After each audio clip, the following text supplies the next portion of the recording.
Chapter 14 of 7 Footprints to Satan by A. Merritt. This LibriVox recording's in the public domain. Read by Ben Tucker. Chapter 14. In Eve's Room. "Beat her to it," I whispered incautiously. There was a rustle as of someone sitting hastily up in bed. "Who's there?" came Eve's voice softly. "I've got my finger on the alarm." "It's me, Jim," I answered, as softly as she, but mighty hastily. "Jim," a subdued light gleamed suddenly. "Where have you been? I've been worried to death about you."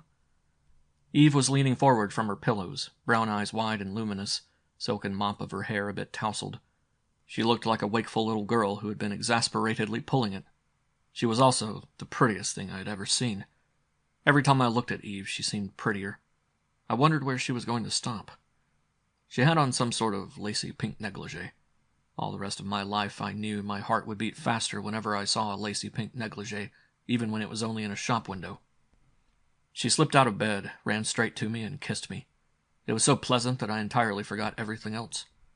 I became aware of a queer noise behind me. Harry was teetering from side to side, his hands clasped, his eyes half closed and moist, his face ecstatic, and he was crooning like an affectionate parrot. He was a sentimental little burglar, Harry. Eve looked and laughed. "If you want to say, 'Bless you, my children,' go ahead, Harry," she said mischievously. He blinked, snapped out of it, and grinned at her. "Made me think of me and Maggie," he said, "just like when we was courting. Fair warmed my heart, it did." "Well," I said, "I move that this meeting comes to order. We've got a lot of ground to cover and not much time to do it. What's the chance of us being interrupted, Eve?" "Hardly any," she answered.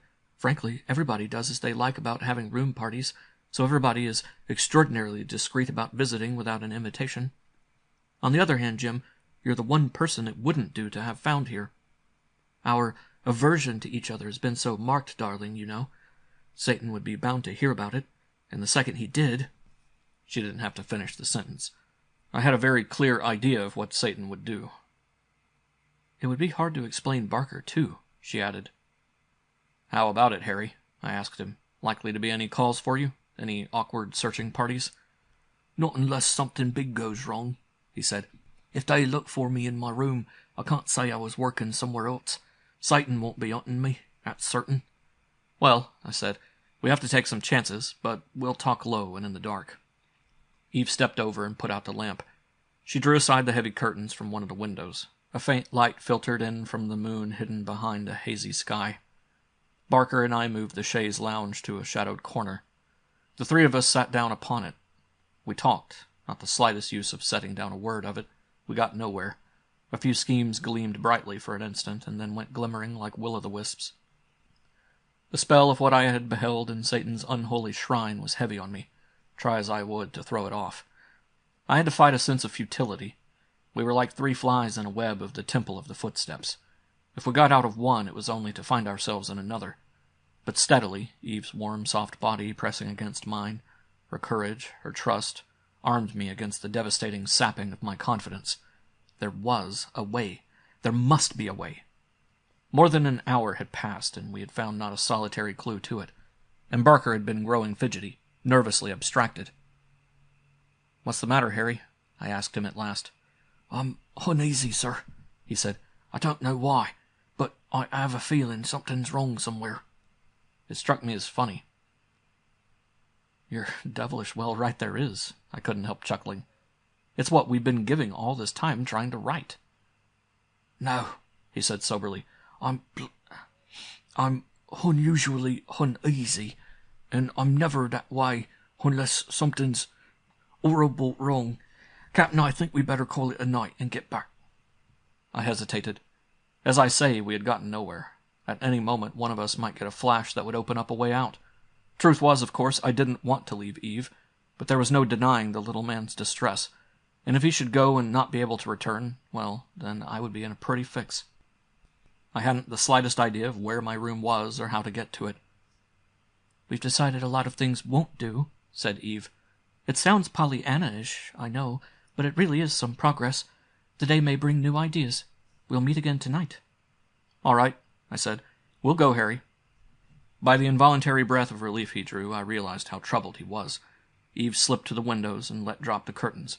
The room resumed its original darkness. I felt her hand touch mine, and then her arms were around my neck. "It's going to seem a long, long time till tonight, Jim, darling," whispered Eve. "Hurry," came Harry's whisper. "Hurry up, Captain." I cautiously began to make my way toward where he stood by the wall. "Gord," I heard him gasp. The word was thick with terror. I leaped forward. The ray of a flashlight struck Barker full in the face. A hand shot out with the quickness of a snake and caught his throat. I saw his face distorted with agony as his own two hands flew up to break that merciless grip. The light struck me in the eyes, dazzling me. I ducked and dived in. Before I could touch whoever it was that held it, the flash dropped to the rug and Barker's body hit me like a bag of sand hurled by an elephant. I staggered back with a grunt. The lights in the room flashed up. Just in front of me, menacing me with his automatic, stood Considine. And Considine's eyes were cold and deadly. There was death in them. They flashed from me to Eve. His face softened as though with relief from some fear. Swiftly it gave way to bewilderment, incredulity. It grew hard and deadly again. The muzzle of the gun pointing at me never wavered. At my feet Harry gasped and staggered up dizzily. I put an arm out and steadied him. "What are these men doing here, Eve?" Considine's voice was still and flat, as though he were holding himself in check by enormous effort. I had read the thought behind those swiftly changing expressions. First, that we had crept into Eve's room for some sinister purpose. Then, suspicion of Eve herself. I must wipe that out. Keep Eve out of it. Play on Considine's first card. I answered him before she could speak. "You're rather impetuous, Considine," I said in a voice as hard as his own. "But your gun makes that safe, I suppose, when you let loose on an unarmed man." I was restless and decided to go back to the bridge game. I got lost in your cursed rabbit warren. I ran across this man here, who told me that he was working around the place. I asked him to guide me back to my room. By some damned irony, he managed to make the mistake of all mistakes of getting me into Miss Demarest's. Believe me, I was quite as anxious to get away as she was for me to go. Miss Demarest, I think you will confirm what I say." I turned to her. It was an open lead, and it sounded plausible enough. Considine paid no attention to me whatever. "I asked you, Eve, what these men are doing here," he repeated. Eve looked at him steadily for a moment, and then walked over and stood beside me. "Dr. Considine," she said, "Mr. Kirkham is lying like a gentleman to save me. The truth is that I asked him to come and see me, and I asked Barker to guide him to me. Both of them are entirely innocent of anything except courteously doing as I asked. The whole responsibility is mine." The veins suddenly stood out on Considine's temples, and the gun in his hand wavered. His face flushed. The cold fury had given way to hot anger. He might be just as dangerous, but I had a flash that Eve knew what she was doing, that her instinct had been truer than mine. "So," said Considine thickly, "you thought you could make a fool out of me, dupe me. I don't enjoy being fooled, and I don't enjoy being a dupe. How long have you two known each other?" "We never set eyes on each other until you brought us together," said Eve. "And why did you send for him?" "To get me away from Satan," answered Eve steadily. "What else?" He regarded her with smoldering eyes. "And why did you think he could do that?" he asked her. "Because I love him, and because he loves me," said Eve quietly. He stared at us, then abruptly all anger fled. His eyes softened. "Good God," said Considine. "You babes in the wood." Eve put her hand out to him. He took it, patting it gently. He looked us over carefully again, as though we were some new and puzzling specimens. He turned out all the lights except the shaded one beside Eve's bed, strode over to the window and peeped out the curtains. He came back to us. "Let's talk over this," he said. "Barker, I'm sorry I choked you. Kirkham, I'm sorry I bowled you over. I'm sorry, too, that I misjudged you. And glad I did. Eve, I wasn't spying on you from out there. You were on my mind. You have been, child, for some time. I could see how restless and disturbed you were at the game. I thought it was something else. You were on my mind, I say. I thought that perhaps you had not gone to bed, and that a talk with me, who am more than old enough to be your father, might help. There were some things I had to say. I stood out there for minutes, hesitating. I thought I might slip the Panellamite and see if you were up or awake. I thought you might be crying, and just as I was about to do it, it opened, and I heard Barker curse. Then the rest happened. That's all." I gave him my hand. Barker grinned widely and saluted. "Had I better be going, sir?" he asked. "Not yet," said Considine. "Kirkham, how long have you known Barker?" "He saved my life, he did," broke in Harry. "He pulled me out of hell, and while we're all telling the truth, Dr. Considine, I'll say I'm fair set on doing the same by him and his young lady." I gave Considine a brief account of my acquaintance with Barker. He nodded approvingly. "First," he said, "it will be well to clarify the situation by stating my own opinion. I am Satan's servant. I am bound by a certain oath to him. I took that oath with open eyes, fully realizing all that it entailed. I came to him voluntarily, not like you, Kirkham. I recognize that your oath was under duress, and that therefore you are entitled to act in ways that I am not. I do not break my voluntary oath nor my word. Besides that, I am convinced that if I did, I would not live long. I have a foolish partiality for living. I could cheat Satan of his pleasure in my torture, but I do not believe in any existence beyond the grave, and I find life at times vastly interesting. Furthermore, I have certain standards of living, appetites, desires, and likings, which my contact with Satan ensures of satisfaction. Away from him, they certainly would not be satisfied. Also, I was an outlaw when I came to him. Outlaw I am, but hunted outlaw I would be without his protection. First and last, there is my oath. Let it be understood, then, that any assistance that I can promise you will be largely negative. It will consist of warning you of pitfalls to avoid, and of closing my eyes and ears to what I may see or hear, like this affair tonight, for instance." "It is all we could ask, sir," I said, "and a great deal more than I had any right to expect." "And now I say to you, Kirkham," he went on, "that I think you have little chance to win against Satan. I think that the road you have picked has death at its end. I tell you so because I know you have courage, and you should be told what is in my mind. I say it before you, Eve, because you too have courage. And you must consider, child, whether you should allow your lover to take this almost certain risk of death, or whether you should do something else." I looked into Eve's face. Her mouth was quivering and her eyes were tortured. What is the something else, Dr. Considine?" she whispered. "Become Madam Satan, I suppose," I answered for him. "Not while I'm alive." "That," he acquiesced quietly, "of course. But it is not what I had in mind." He hesitated, shot a glance at Harry, and quickly switched to another thought, or back rather to his old one. "Understand," he said, "I want you to win, Kirkham. In any way that does not break my oath to Satan or threaten my prejudice for remaining alive. I will help you. At least I will keep my hands off. But realize this, I am Satan's servant. If he orders me to take you, I shall take you. If he orders me to kill you, I shall kill you." "If Jim dies, I die. If you kill him, you kill me," said Eve tranquilly. She meant it. He knew she meant it, and he winced. "Nevertheless, child, I would do it," he told her, and I knew he meant that. So did Eve. You were about to speak of another way," she faltered. "I do not want you to tell me your plans, Kirkham," he interrupted her quickly. "Only this, do any of them involve your trying to kill Satan?" I hesitated. It was a dangerous question to answer. After all, Considine had warned me he could be trusted only so far. What did he consider the limits of his oath? "I perceive they do." He had interpreted my silence. "Well, it is the one thing you must not attempt. It is the one thing that is impossible. You may think you can kill him while you and he are alone. Kirkham, I tell you, Satan is never alone. Always there are guards hidden about, in the walls, in secret places. Before you could fire, they would have you winged. And there is Satan's abnormal quickness of mind. He would perceive your thought before it could be transformed into action.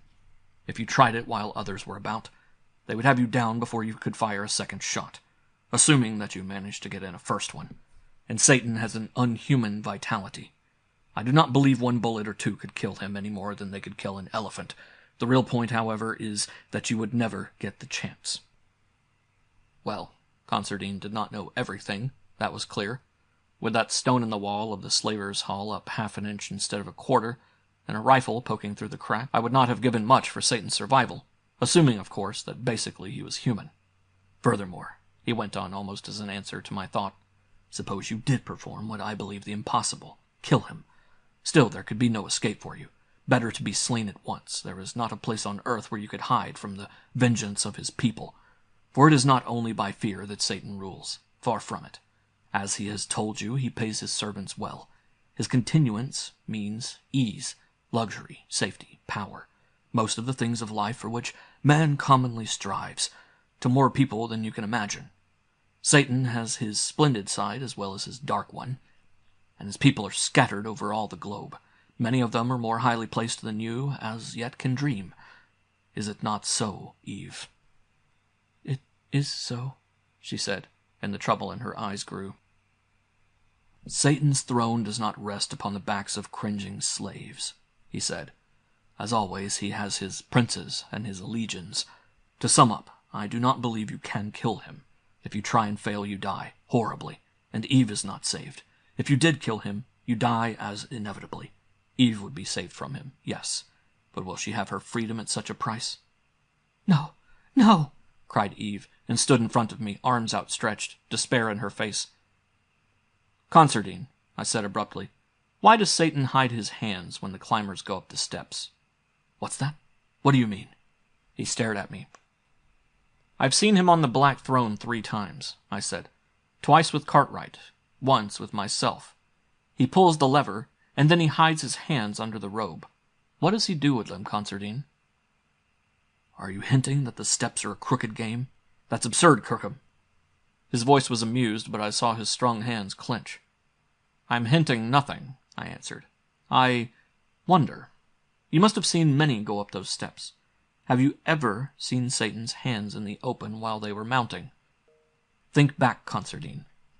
He was silent. I could see him marshalling in his memory those he had beheld beckoned by the shining footprints, and his face had whitened. I can't tell, he said at last. I didn't notice, but I don't think so. He jumped to his feet. Nonsense, he said. Even so, it means nothing.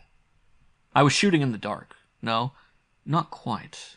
I was giving substance to that shadowy thought, that nebulous suspicion I had feared to bring out before Barker. No, I said. Do you believe, then, that Satan, with all his genius for details, his setting up of the cards, his discounting of every chance, do you believe that Satan would leave any door open through which one could come and rule him? Has crown and scepter ever been won? Yes, he replied disconcertingly. Unfortunately for the doubt with which nearly you netted me, Kirkham, they have. I've been with Satan 8 years. 3 times I've seen the steps conquered. That was like a slap in the face. For the moment it silenced me. Not so Eve. What became of them? She asked. Well, he looked at her uneasily. One of them wanted something rather peculiar. He died of it in 6 months. Yes, drawled Eve. So he died of it. What about the others? One of them died in an aeroplane accident between London and Paris, he said. She was on her way to what she wanted. Not even Satan could have helped that. Everybody was burned. Rather unlucky, weren't they? Asked Eve innocently. Both of them. But the third? I don't know, said Considine half angrily. I suppose he's all right. He went to Asia. I've never heard of him since then. He wanted a sort of a hidden little pocket kingdom where he could do as he pleased. Satan gave it to him. 2 dead, and 1 disappeared, mused Eve. But don't you think that you ought to have heard something about that third one, Dr. Considine? Couldn't you find out what became of him? Maybe he died too, like the others. As Eve says, 2 of them didn't last long, I said. The third is doubtful. If you were in Satan's place, Considine, wouldn't it occur to you that it was advisable to keep up hope in the aspirants by showing them now and then that it could be done? It would to me. And still, assuming that we thought like Satan, wouldn't we hand-pick our successful climbers? I would. But I wouldn't pick the kind that would be likely to live long, would you? Or if they were well and hearty, a little accident might be arranged, like that Croydon Airbus you've mentioned, for instance. Gor blime, gasped Harry. The swine. That wouldn't be hard to do, and I'll bet he done it. What does Satan do with his hands when he hides them under his robe? I repeated. And what became of that third winner? Murmured Eve. On Concertine's forehead, little beads of sweat stood out. He was trembling. "See here, Concertine," I said. "You told us you didn't like being a dupe. You didn't like being fooled. Suppose Satan has been making a colossal mock of you and the others. What happens?" I saw the effort with which he mastered himself. It frightened me a bit. After all, I hadn't the slightest evidence to back up what I had been hinting. And if Concertine thought that I was deliberately deceiving him... But I wasn't. The doubts I had raised were entirely legitimate. Satan did hide his hands. The bad afterluck of the steppe conquerors had been something that Concertine had known, not we. "Barker," he turned to Harry, "have you ever looked over the mechanism that Satan tells us controls the choice of the shining footprints? Answer me. Is it what he says it is?" Barker wrung his hands, looking first at him and then at Eve and me piteously. He swallowed once or twice. "Answer me," ordered Concertine. "Gord help me, Captain." Harry turned to me desperately. "I never wanted to lie so hard in my life. I wanted to say I haven't seen it, or that it don't work them bloody prints. But Gord help me, Miss Demarest, I have looked it over, and it does work 'em, Dr. Concertine. It does just as he says it does."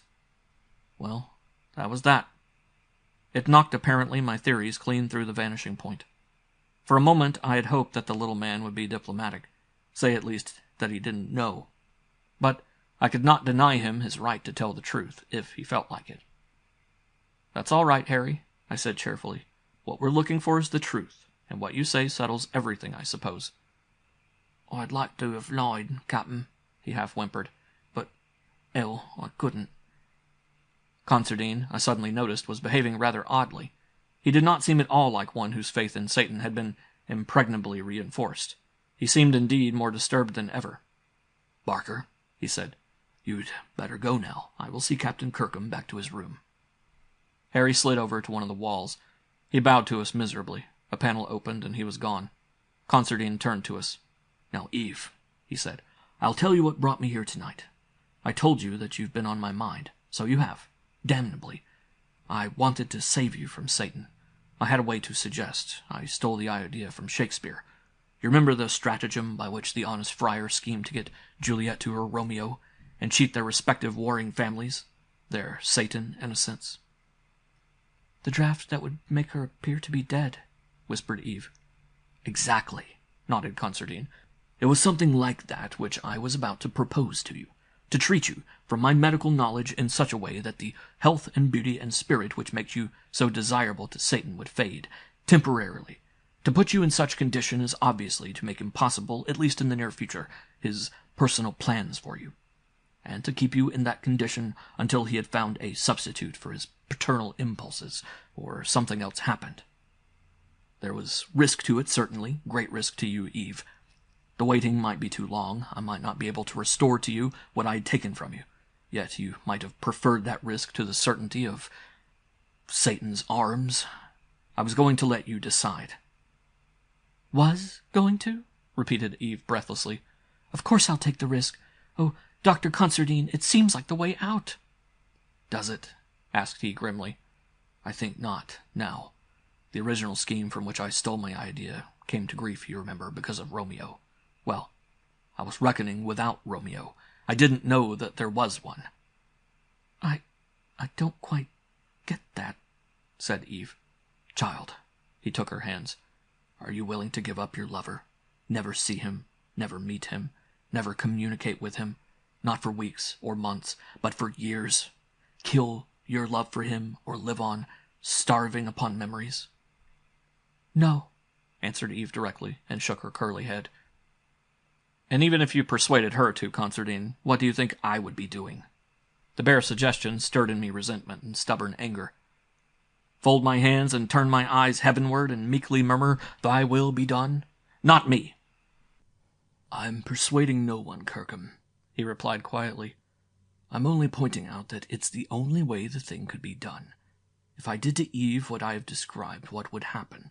Treatment here for a time, of course, so Satan could see her failing, then her removal somewhere for other doctors to look after her.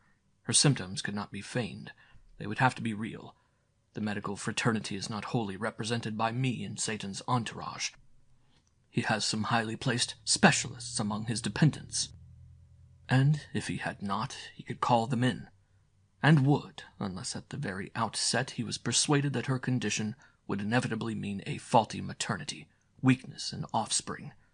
Forgive me, child, for talking so plainly, but it's no time to be beating around the bush. The specialists I could take care of. Hoodwink. I could have been a very great... He hesitated and sighed.